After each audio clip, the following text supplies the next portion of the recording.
All right, I'll try to get on the complicated. subject. Let me get it going here, the technology. What's your name? Howard Markert. H-O-W-A-R-D? Yes. Spell your last name for me. M-A-R-K-E-R-T. You're from Youngstown? West side of Youngstown. I'm candidate for Mahoning County Commissioner. Oh, are you? Okay. How long you been in Youngstown? I've lived in Youngstown for almost 3 years now. Okay. I'm a transplant from California, so I do have a lot of experience with earthquakes. I'm a landlord, property owner, multiple properties on the west side of Youngstown. Did you feel the last earthquake on New Year's Eve? Absolutely. Describe me what happened. I was in my house, sitting on the sofa, and it was as if a large truck, like a UPS delivery truck or larger, had literally hit the house. Wow.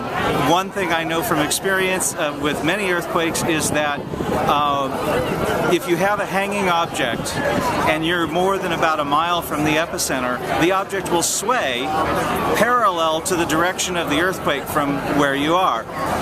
The chandelier in my dining room wasn't swaying, it was shaking back and forth, which means that it was extremely close.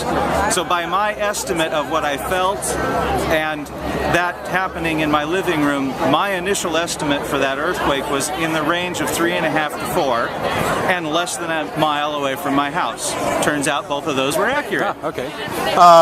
Why did you come down today? What do you want to tell lawmakers? To me, the most important thing that we need to let people know is that there is no way to replace the water.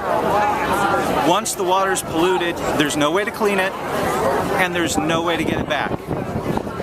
That when it's pumped down below the impermeable layers, it stays down there. The contamination happens because the natural gas and the methane leak up around the outside of the drill casing through the impermeable layer and then follows the path of least resistance, which in some cases can be horizontal for a long distance, a half a mile or a mile, before it comes up, and then it goes through the groundwater and percolates to the surface, in whatever is the least effort way to do so.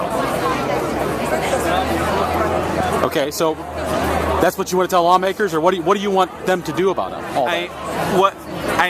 What I want the lawmakers to do about it is to at least ban the practice until we have definitive studies from the EPA that show that there is or there isn't a significant health risk to the public from this. If there is a significant health risk, it needs to be banned permanently nationwide. What if there isn't? If there isn't a risk, then I'm willing to do so as long as they do it in the safest manner possible, which is not happening right now. The biggest local issue as a candidate for county commissioner that I can bring to people's attention is the fact that Youngstown is served by the Meander Reservoir as our water source.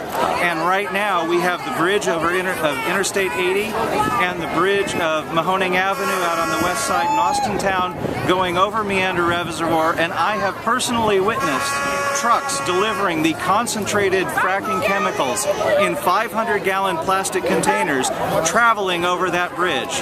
What happens when there's an accident with one of those trucks and that spills into the Meander Reservoir?